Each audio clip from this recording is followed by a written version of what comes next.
те, у кого есть возможность связаться с нами по видеоконференц-связи, вы можете готовиться. Пока я зачитаю первый вопрос, который поступил на наш специальный чат для журналистов, для представителей СМИ Республики Татарстан. Первый вопрос у нас от агентства ТАСС. Это спрашивают обновленную сводку, обновленные сведения по количеству людей, у кого подтвердился коронавирус, и интересуются, в каком они сейчас состоянии. Есть ли те, кто в плохом состоянии? Уважаемые коллеги, ситуация по Республике Татарстан выглядит следующим образом. Общее количество за весь период, оно у нас с вами 14 человек, 1 выписан благополучно, а об этом мы сообщали. Таким образом, на текущий период мы имеем 13 подтвержденных диагнозов ковид. Все люди, которые имеют этот диагноз, госпитализированы. Часть из них уже готовится к выписке, и состояние у них ближе к удовлетворительному. Удовлетворительное оно бывает тогда, когда пациент выписан из учреждения. Состояние удовлетворительное 13 пациентов, которые находятся в Республиканской клинической инфекционной больнице и в Набережно-Челнинской инфекционной больнице. Информацию мы это доводим в обязательном порядке до всех средств массовой информации и в текущем режиме, в ежедневном режиме. Спасибо. Коллеги, есть ли вопросы из агентства Татмедиа? Добрый день, да, вопросы есть. Если можно, Татаринформ, Ксения Подпеченова. Пожалуйста. Правильно ли мы поняли, что самоизоляция распространяется на всех татарстанцев и сколько продлится такой режим? Это первый вопрос. И хотелось бы узнать поподробнее, как будет устроена пропускная система. Спасибо. Уважаемые коллеги, режим самоизоляции распространяется на всех жителей Республики Татарстан. Особое внимание просим уделить жителям старше 65 лет к своей самоизоляции. Это личная ответственность нас всех перед другими людьми, перед другими гражданами Республики Татарстан. Режим самоизоляции обязательный для всех жителей республики. Второй вопрос. Каким образом будет осуществляться пропускная система? Я озвучила, что первый вариант – это система установленного образца справки, которая будет приложена к данному постановлению. По этой справке установленного образца в соответствии с постановлением Кабинета министров передвижение возможно для всех тех сотрудников, которые перечислены в указе президента Российской Федерации Владимира Владимировича Путина для исполнения в субъектах Российской Федерации. Для передвижения граждан, которые не относятся к тем категориям, которые перечислены в указе президента, будет доведен отдельный порядок. Как вы понимаете, коллеги, для его отработки необходимо время. Соответственно, сейчас мы призываем всех выполнять режим самоизоляции, и порядок действий и выхода в ближайшее время для граждан, не перечисленных в качестве сотрудников предприятий, работающих и указанных в перечне указа президента, будет в обязательном порядке до вас доведен, также в режиме видеоконференц-связи с подключением всех с информацией в интернете. Уважаемые коллеги, необходимо некоторое время для того, чтобы данные меры и порядок доработать и довести до вашего сведения. Еще вопросы по срокам был вопрос. Пожалуйста. Определены ли сроки, сколько они продлятся? Да, прошу прощения, я не ответила на этот вопрос. На сегодняшний день мы устанавливаем в постановлении Кабинета министра срок до стабилизации ситуации, санитарно-эпидемиологической ситуации в Российской Федерации. Благодарю. Еще у нас есть вопрос. Пожалуйста. Можно? Следующий вопрос, пожалуйста. Бизнес-онлайн, пожалуйста. Добрый день. Такой вопрос. Все-таки какой будет ответственность за нарушение этого режима, и если она будет, и кто и как будет следить за соблюдением? На сегодня предусмотрена ответственность по статье 6.3 Кодекса административных правонарушений Российской Федерации штраф на такого гражданина, физического лица, кто нарушил режим карантина, составляет 500 рублей. От 100 до 500 рублей, точнее. Уважаемые коллеги, я хочу дополнить информацию Марины Александровны. Я думаю, что многие жители республики, жители Российской Федерации и в том числе, уважаемые коллеги, вы как представители средств массовой информации осведомлены о том, что в ближайшее время будут приняты иные суммы по каждому штрафу. Ориентировочно это произойдет завтра, и данная информация появится в общем доступе, и мы с вами увидим, что штрафы в отношении физических и юридических лиц будут в разы больше за нарушение режима самоизоляции. Если же нарушитель режима самоизоляции его действия повлекли заражение иных людей и повлекли, не дай бог, смерть жителя или смерть человека, соответственно, наступает уголовная ответственность. Информация будет завтра, ждем. Следующий вопрос из агентства Татмедиа. Дополнение. А можете уточнить, кто будет следить? Это Росгвардия, полиция, добровольцы, может быть, какие-то будут? Уважаемые коллеги, есть определенный регламент, который связан с нарушением режима самоизоляции. Сегодня в этом отношении работают сотрудники Роспотребнадзора и МВД. В ближайшее время все сотрудники уже с сегодняшнего дня силовых ведомств переходят на усиленный режим работы. В соответствии с этим режимом, опять-таки, будет осуществляться контроль самоизоляции и сотрудниками Роспотребнадзора, и сотрудниками МВД, и добровольными дружинами, уважаемые коллеги, которые также будут работать вместе с сотрудниками МВД. Росгвардии тоже. Реальное время, а потом... Следующий вопрос, пожалуйста. Добрый день, Ольга Голышбина, реальное время. Лариса Ринатовна, можно ли уточнить, вводятся ли какие-то ограничения на вождение личного транспортного средства? То есть может ли человек, условно говоря, сесть в свою машину и поехать на другой конец города, или карантин действует и на это тоже? И второй нюанс, хотелось бы уточнить, уже долго говорят про отсутствие антисептиков и масок в аптеках. Вы тоже посвящали этому львиную часть каждого доклада. Скажите, пожалуйста, есть ли какие-то подвижки по ситуации? Да, уважаемые коллеги, если говорим о личном транспорте, то опять-таки давайте сразу подразделять. Это работник, который передвигается к месту своей работы в соответствии с пунктами указанными и предприятиями, указанными в указе, или это передвижение личного характера. Если это передвижение в соответствии с необходимостью осуществления трудовой деятельности, это справка установленного образца. В случае, если это личное передвижение, порядок доведем. И по антисептикам, и по маскам. Уважаемые коллеги, на сегодняшний день в Республике Татарстан Министерством промышленности развернут пошив масок в муниципальных районах Республики Татарстан. Поступать начали маски в сети, их очень быстро разбирают, но поступать и появление масок уже в торговых сетях есть. Следующий момент. Антисептики. Вышли предприятия на выпуск большого объема, и точно так же могу сказать, что в сетях начинают появляться, как и обещали, что будут появляться по мере действий наших предприятий. В ближайшее время, коллеги, опять-таки, я думаю, что они будут в полном объеме. Есть вопрос еще? Светлана Арсентьева, газета «Республика Татарстан». Добрый день. Подскажите, пожалуйста, очень много обращений у меня лично в редакцию по поводу индивидуальных тестов на коронавирус. Я объясняю это нецелесообразностью каждому просто так в частном порядке проводить такой анализ. Но, тем не менее, людей очень беспокоит такая возможность. Спасибо.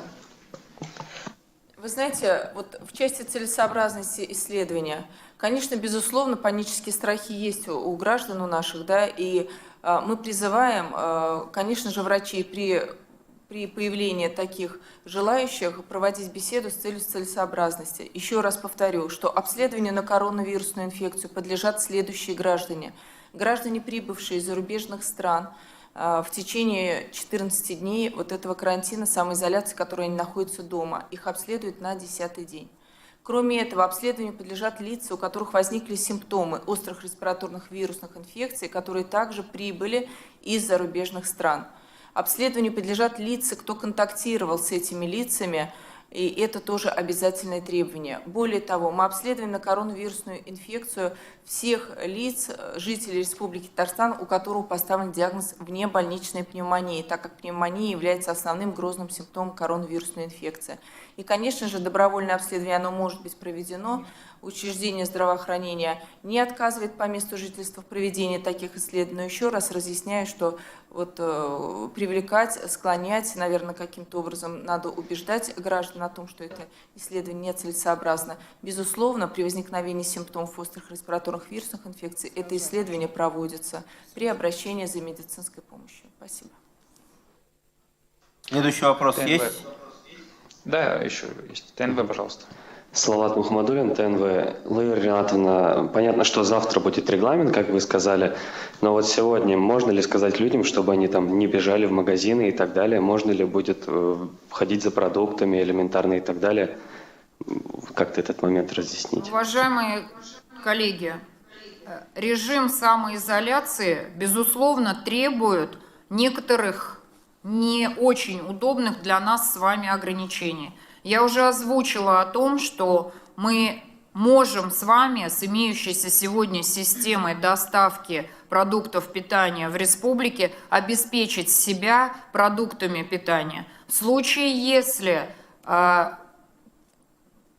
гражданин старше 65 лет имеет эти затруднения, я уже обозначила телефоны горячей линии 8 800 234 11. Дополнительно есть телефон 598 3 598 и 238 1000. Эти все телефоны работают на доставку продуктов питания и лекарственных средств тем, кому за 65 лет, кто одиноко проживает. И, уважаемые друзья, безусловно, тот регламент, который будет доведен до вашего сведения, он будет предусматривать момент выхода в магазин за продуктами. Со стороны Министерства сельского хозяйства Республики Татарстан обеспечивается полный набор продуктов питания в сетях. Все те торговые марки, которые сегодня работают в республике, они также знают о том, что необходимо поддерживать запас продуктов питания. Я думаю, что, дорогие друзья, режим самоизоляции, его глобальная мысль, его глобальный смысл в том, чтобы максимально воздержаться от любых выходов из дома. Максимально воздержаться. Ключевое слово «максимально». Без лишнего повода не выходить. Без лишнего повода стараться не нарушать этот режим совсем. Доставка, дистанционная торговля в республике сегодня обеспечена. Можно будет в регламенте уже познакомиться тем, кто хочет пройти за продуктами самостоятельно. Еще вопрос есть? Татаринформ и Бизнес онлайн еще два.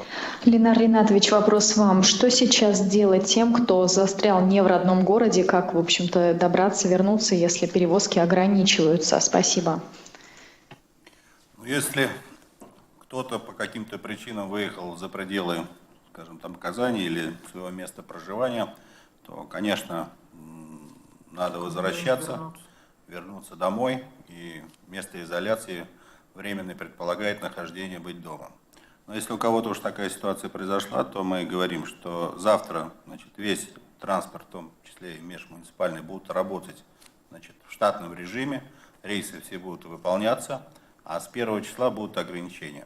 Но это говорит о том, что мы не закрываем движение, движение будет по перемещению, можно, значит, осуществлять транспортом, такси, электрическим пригородным транспортом, если вы находитесь по пути исследования наших пригородных маршрутов.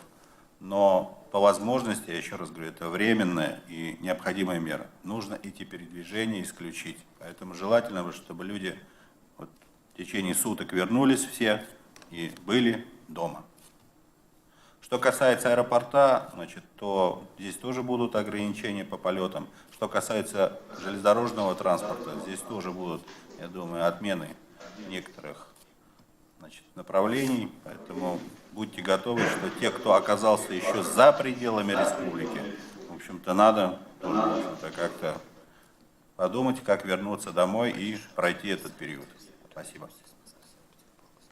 Спасибо. Следующий вопрос. Коллеги, если вы мне позволите еще дополнительно, поскольку Ленар Ринатович озвучил меры, связанные с транспортом, я хочу также обратиться, пользуясь случаем, ко всем гражданам, прибывающим в Республику Татарстан, прибывающим из городов, также сразу заходить на режим самоизоляции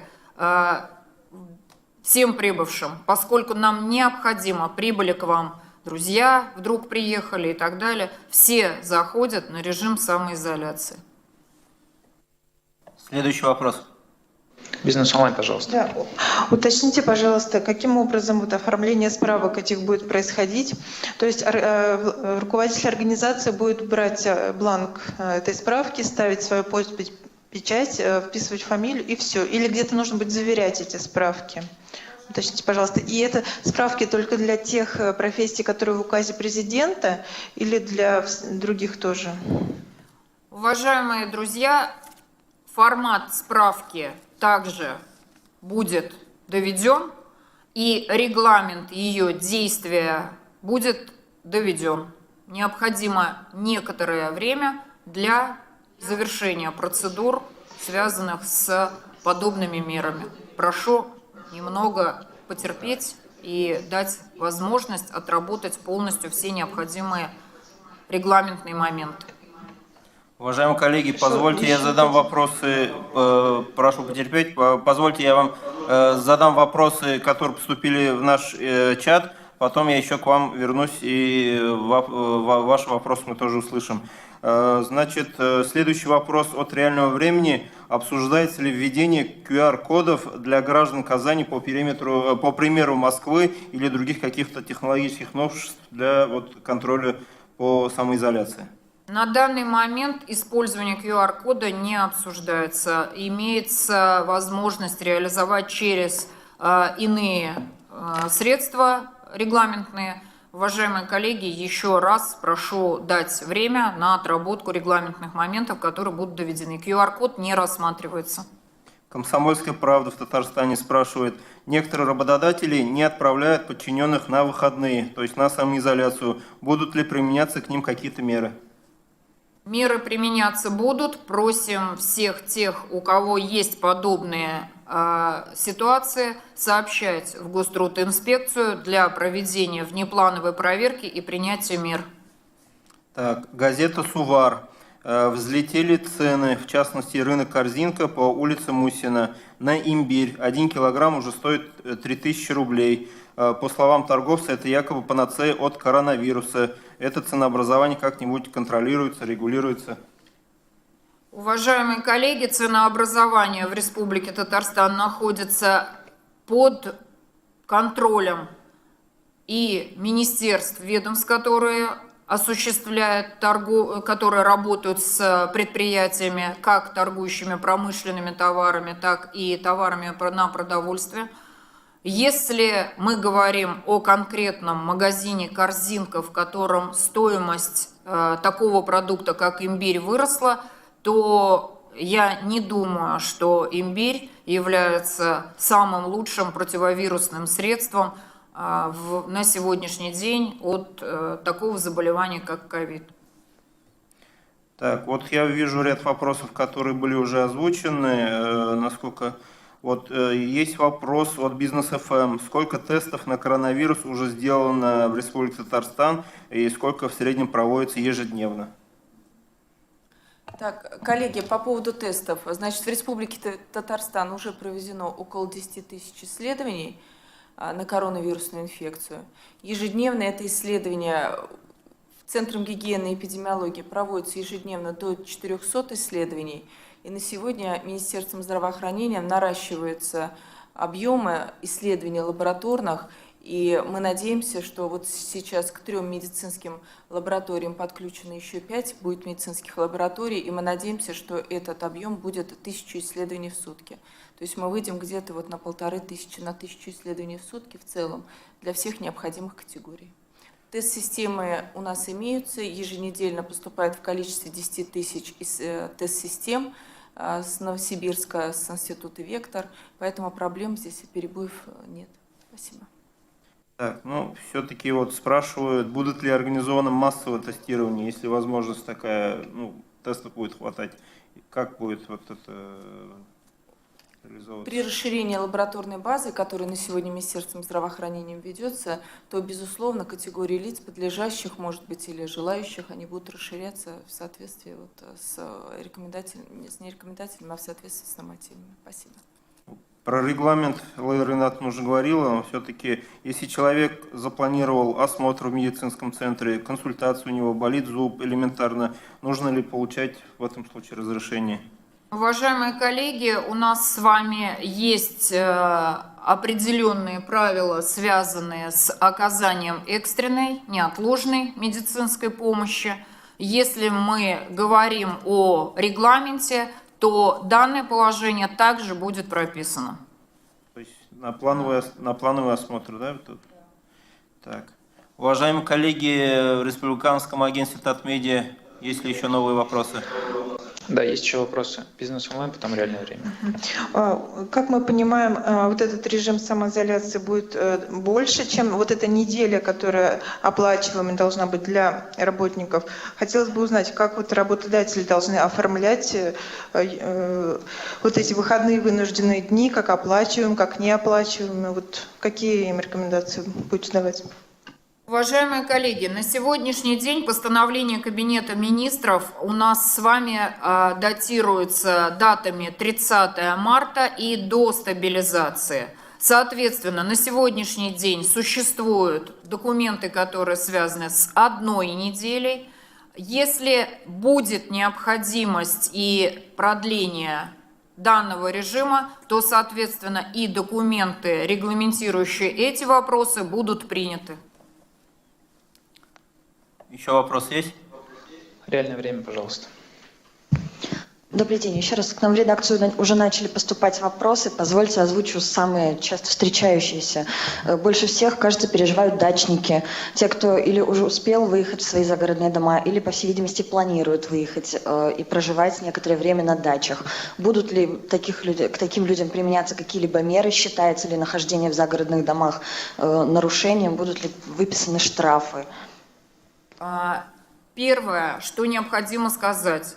Режим самоизоляции может быть осуществлен по тому адресу, где считает нужным, возможным, удобным гражданин Республики Татарстан, где он считает возможным находиться вместе со своей семьей, вместе с теми, с кем он проживает. Если это дача, то имеет возможность находиться и самоизолироваться на даче. Уважаемые друзья, второй момент. Это не предполагает приглашение друзей по даче рядом. В случае, если мы собираемся несколькими изолированными семьями, то это, безусловно, не режим самоизоляции. Режим самоизоляции подразумевает отсутствие контактов с иными лицами. Ренат, вот есть у нас в обществе специфическая группа, которая называется «Рыболовы и охотники». Вот они спрашивают, что скоро откроется охотничий сезон.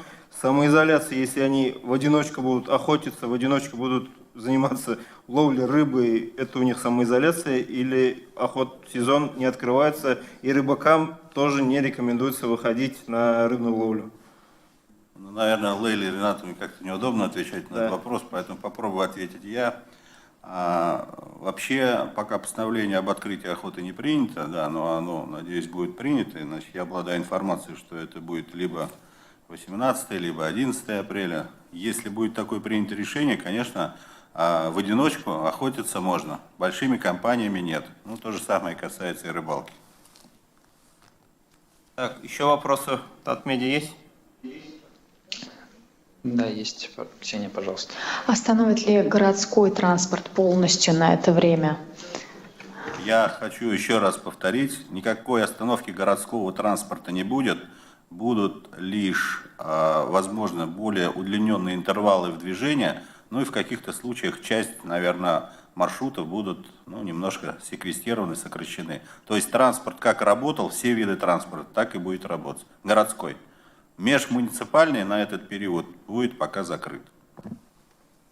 И, коллеги, мы понимаем, что, наверное, жизнь внесет какие-то вопросы, и будет работать горячая линия в министерстве, телефон 291-91, то есть мы на все вопросы будем отвечать, если будут конкретные обращения, помогать людям, поэтому я думаю, что в каких-то индивидуальных случаях, естественно, мы обеспечим людей необходимым общественным транспортом для передвижения. Прошу прощения, Илья Ринатович, как будто телефон не до конца, или я слушался, 291-91 вы сказали только. 291-91-91. 3 раза 91. Да, 3 раза 91. Так, и, наверное, еще раз уточняющий получается вопрос. На этом, уважаемые коллеги, вопросов много. Чем больше мы будем отвечать, еще больше будет вопросов. Мы еще будем встречаться, я думаю, неоднократно, ежедневно практически. Вот завершающий тогда позвольте мне вопрос. Подскажите, как быть в режиме самоизоляции онкологическим больным, которые должны проходить неотложное медицинское обследование, химиотерапию. И есть у нас такие тяжелобольные, которые, возможно, проживают в других городах, населенных пунктах Республики Татарстан, и которым нужно выезжать в город Казань. Уважаемые друзья, подобный вопрос, конечно, должен был прозвучать. Безусловно, на территории республики проживают граждане, которые имеют серьезнейшие заболевания и, конечно, являются одной из групп риска, и их контакты должны быть максимально ограничены. Но что касается оказания медицинской помощи в этом случае, то она будет организована нашим совместным сотрудничеством с пациентом Министерства здравоохранения Республики Татарстан. Все те, кто получает медицинскую помощь по тому или иному профилю на дому, они ее получат. Все те, кто должен передвигаться к месту оказания медицинской помощи, например, услуги гемодиализа, к примеру, в данном случае также индивидуально принимаются решения в связи с каждым пациентом по передвижению. Повторяю, что в регламенте будет прописано в том числе и процесс передвижения в случае необходимости осуществления процедуры, обязательной для жизни и здоровья. Уважаемые коллеги, я несколько раз произнесла фразу о том, что покидать помещения, связанные с подобными мероприятиями, тоже будет возможно, и регламент будет прописан. Поскольку мне сказали, что данный вопрос на сегодняшний день, он завершающий, я хочу призвать всех жителей Республики Татарстан, как руководителей штаба, республиканского штаба.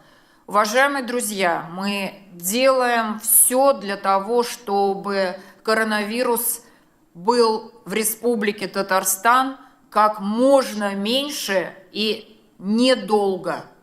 Берегите друг друга. Режим самоизоляции – это серьезный, сложный вызов для каждого из нас с вами.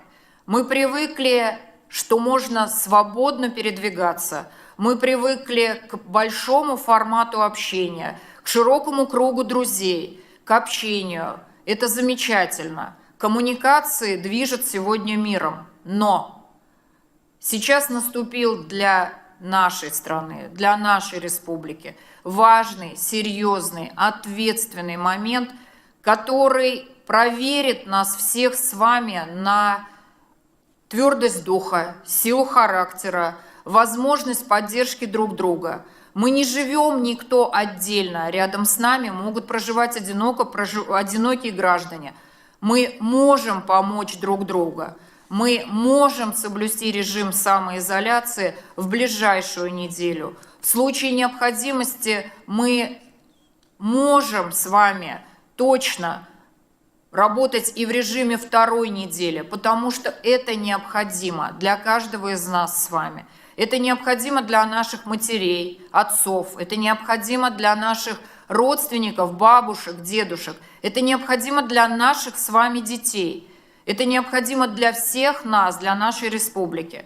Пусть через некоторое время, благодаря режиму самоизоляции, который в республике выполняется всеми нами четко, безукоризненно, пусть в результате этого соблюдения режима, недолгого по времени, чем быстрее мы с вами выйдем в режим самоизоляции, чем меньше мы сейчас будем контактировать, тем больше у нас с вами шансов на итоговую пресс-конференцию, в ходе которой мы друг другу скажем, что мы смогли, мы победили, мы смогли преодолеть эту серьезнейшую проблему для нас с вами.